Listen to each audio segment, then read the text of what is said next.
Hello folks, just giving people a few minutes to join. I know there's a few folks out there. I know this takes a moment, so I'm going to stand here and give you the nice view of the river for a moment. Hello everyone.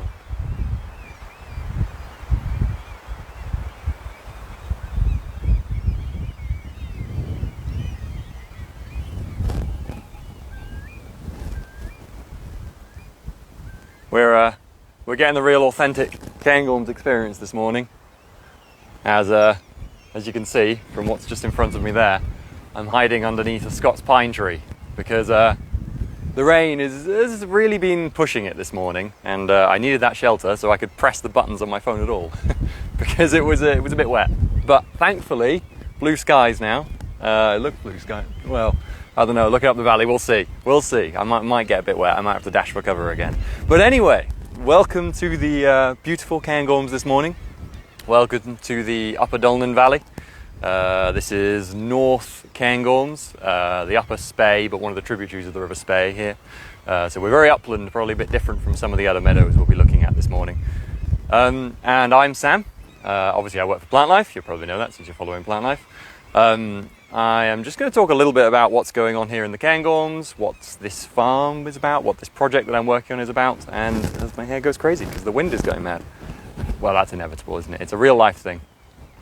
Yeah, so I work as part of a project in the Cairngorms. I work on all sorts of sites, but one of them is Meadows, of course. Here we are in a very upland meadow. This is the kind of most upland meadow of all. I'll show you a bit. I'll do a bit of flip. Where's the camera flip button? Oh gosh. Now I've just got to find how to flip the camera. The button has gone. Okay, well, never mind. I guess I won't do that. But yeah, this is beautiful Cairngorms, as I say. Right here beside me is the River Dulnain. This is one of the tributaries of the Spey, and surrounded by very upland meadows. So I'll show you some of the plants in a minute. But yeah, we'll get down close. So there's a nice patch of right by the riverside here. So we're talking about kind of plants that tend to love calcareous soils. So these are very common. This is wild thyme. This is a very, very common meadow species. Very much loves calcareous soils. So there's a reason it lives right here next to the river, as you can see. All of the rain makes nutrients leach straight out of the ground here, so it tends to be, well, you tend to get just calcareous, very kind of bedrocky soils left. Gives these beautiful pink flowers, well, violet, I suppose, flowers. In the middle of it, you've got the bird's foot trefoil as well, another very, very common species. Down here by the riverside, gosh, my hair's crazy. Down here by the riverside, you've got one of my absolute favourite flowers. This is an absolute star, tiny, tiny little thing. Well, that's going to show up on the camera. But this is fairy flax, really, really fine. You can see it's got tiny, tiny little flowers on there.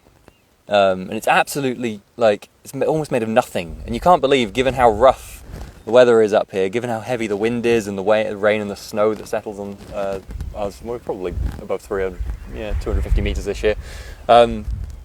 This tiny, fine little thing comes up in the spring and summer and somehow survives being battered against the wind. Yeah, it's one of my favourite meadows flowers there. But anyway, talking a little bit about meadows more generally,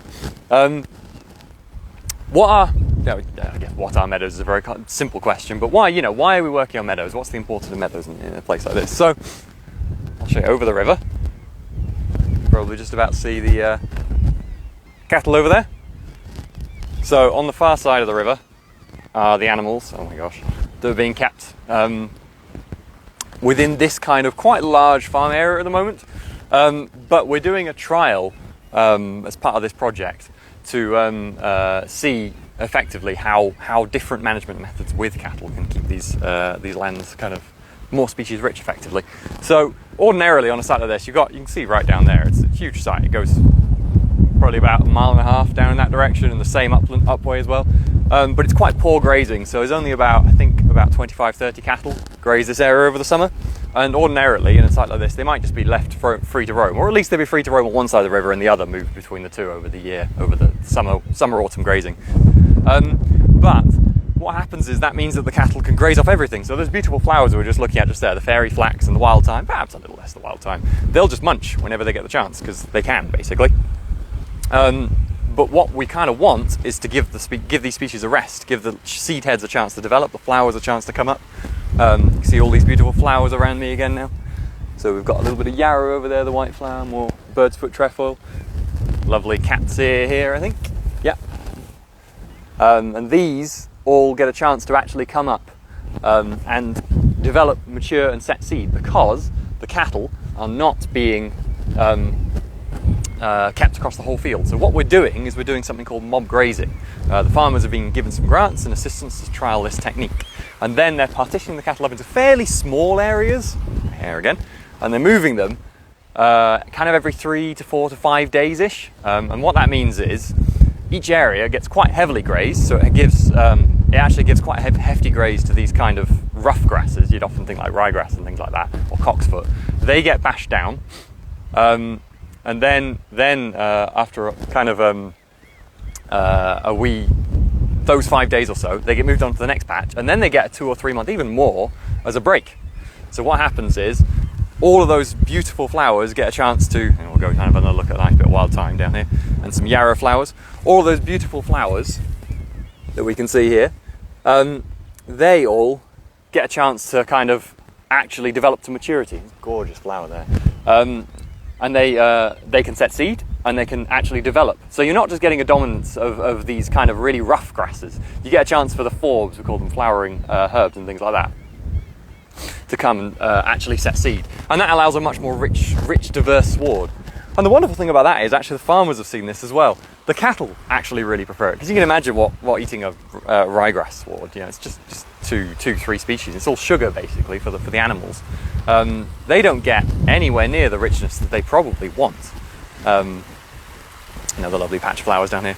So we're really kind of actually by allowing this species richness to come through, the cattle themselves are a lot happier in these sites as well. And we've seen that the farmers apparently, which is actually wonderful, have said that they're seeing an increase in kind of the growth rates of the cattle, and they're kind of healthy and happy. And it's actually quite adorable when the farmers come to the site to move the electric fencing so they can move through to the next section. The animals are kind of mooing and jumping at the bit to get across to the next area. So, it mirrors their natural migration patterns rather than just being left to do whatever they want in this field for days on end.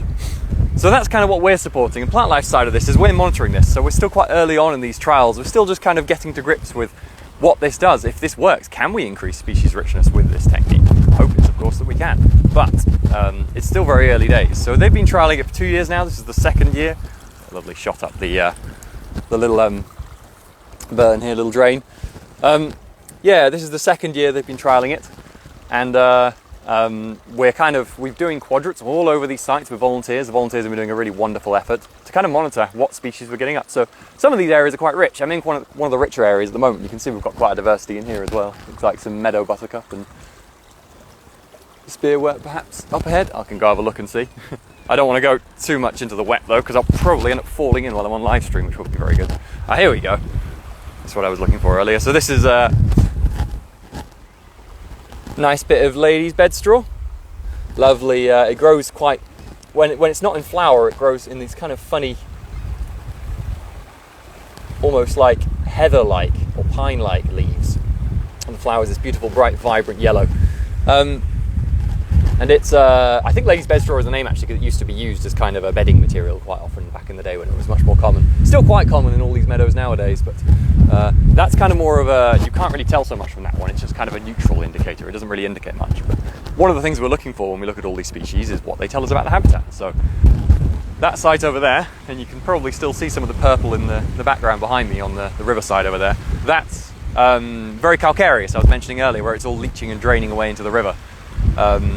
So that is a classic indicator of calcareous, is the wild thyme. But, further up here, we've got lady's bedstraw, you can see behind me now, we've got a bit more of a kind of just fresh green sward, little bits of thistles coming up. Some of those might be marsh thistle. I think there's a spear thistle over there as well, classic Scottish thistle, which is lovely. So yeah, a real mixture. But this is telling me around me now is more of a neutral sward perhaps. Although up in it, you can see how upland we are here. You can see the heather moorland up there and the trees behind me, and over in the distance you've got the mountains over there. So in a site like this, we're not really expecting to have much of a neutral sward at all. We're expecting most of the soils in this area to be quite either acid or calcareous, or probably a wet, which is usually quite an acid soil anyway. Often if you get this kind of more grassy soil here, it's probably because it's actually been improved. It's been at some point in the past maybe ploughed over, maybe had nutrients put in, maybe it's been lined in a lot of cases as well. So another interesting thing we might see as part of this trial is a lot of these sites turning to be to become quite acid again, because they kind of return to that natural state. And a lot of farms think that's not so good, that's less productive. I'll give you another lovely shot of the lady's bed straw here on the side as well. A lot of farms think that's not so productive, that's not so good, and in a sense you don't get such pure productivity out of the soils, but you get such a richness of species that actually for nutrition for the animals it's thought to be a lot better potentially, you know, and the animals certainly seem to prefer it. And perhaps, this is kind of real theory crafting I suppose, but we're hoping that it might even allow a little bit of winter grazing and things like that as well. Oh, tiny little flower down here, I'll have to point out. This one here. I hope it's visible, the camera can actually pick it out. This is a heath speedwell, so we're probably all familiar with the blue speedwell, but this is actually a purpley speedwell with a much finer flower. It looks a bit different. You can see that there, tiny little violet flowers. Yeah, so yeah, I guess I can probably sign off there in a minute. I'll do a little bit of a finish up, because I suppose some folks might have joined a bit later and you have an idea what's going on. I'm Sam, I'm here in the Cairngorms. This is the upper Dulnain Valley. Just been doing a bit of a walk around this farm, Plant Life live stream, to show off our beautiful meadows and what we're doing to work on them, monitor them, and hopefully restore them and see them improve up here. But yeah, meadows, very important part of our landscape.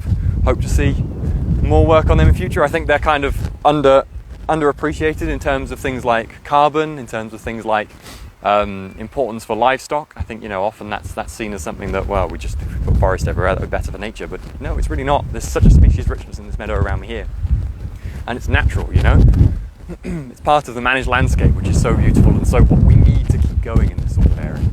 So yeah, I don't think I've seen any questions, so I'll leave it there.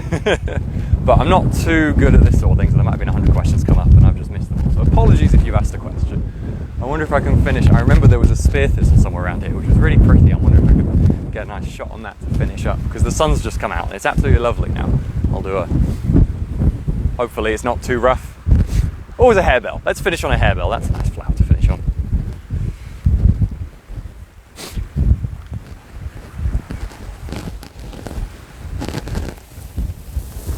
Here we go, folks. Nice harebell blowing in the breeze. Again, hope the camera's focused on it. Okay, see you then, folks. I think Andrew's taking us to... you go and enjoy that in a minute. I think it's going to be 20 past he's on, so tune in for that. Hope it'll be good. Take care, everyone. Bye-bye.